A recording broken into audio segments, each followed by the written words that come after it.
In the name of international news media, this is Awee Abayari on Immigration Update on the Air, welcoming you once again. And joining us is Attorney Jack Golan of Papkin, Shamir and Golan Law Offices, located at 3250 Wilshire Boulevard, Suite 1918 in Los Angeles, California. In the past few days, we received so many calls inquiring about the parole in place for non-citizen spouses and stepchildren of U.S. citizens. And I'm sure Attorney Golan will give you the latest news developments on immigration and especially clarify everything about the parole in place. Thank you so much for joining us, Attorney Golan, and welcome to the show. I'm always happy to be with you and your listeners. Thank you very much. The new program, Parole in Place, is known unofficially as PIP, PIP, Parole in Place. And this program started last week, exactly a week ago on Monday last week. As a matter of fact,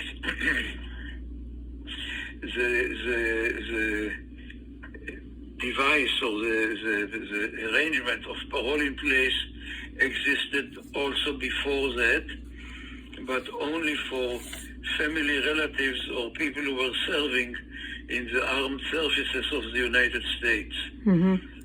We had parole in place for people whose sons or brothers or parents were serving in the armed forces. Now they expanded this program to cover another class of people, which is spouses of American citizens, men or women, who have been in the United States for more than 10 years and who entered the United States completely illegally without any papers, which means people who snuck into the U.S. If it is somebody who came here on a legal visa and the visa expired and he stayed, this person is not eligible for parole in place. It's a very strange arrangement.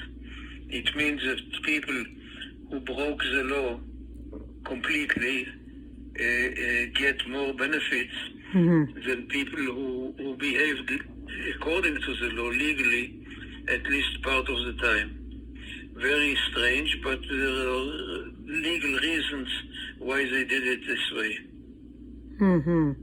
Now, one of the elements of this is, and the very important element, is being married to an American citizen.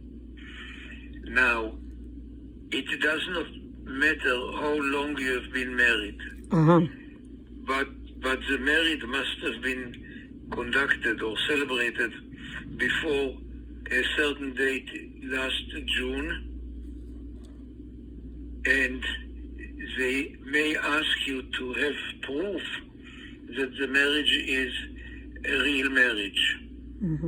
So it doesn't matter if you have been married for 10 years or 5 years or maybe 5 days, as long as you are able to prove that it was a marriage for family purposes, not just to evade immigration laws. The other element is to prove stay in the U.S. for 10 years following an entry without any kind of documentation, which means mostly for people who snuck across the border or smuggled themselves across the border.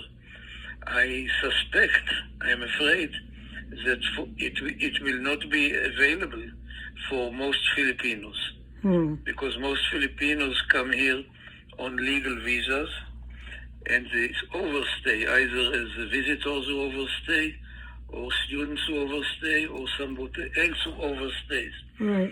Many few of them sneak in across the border for Mexico and Canada. So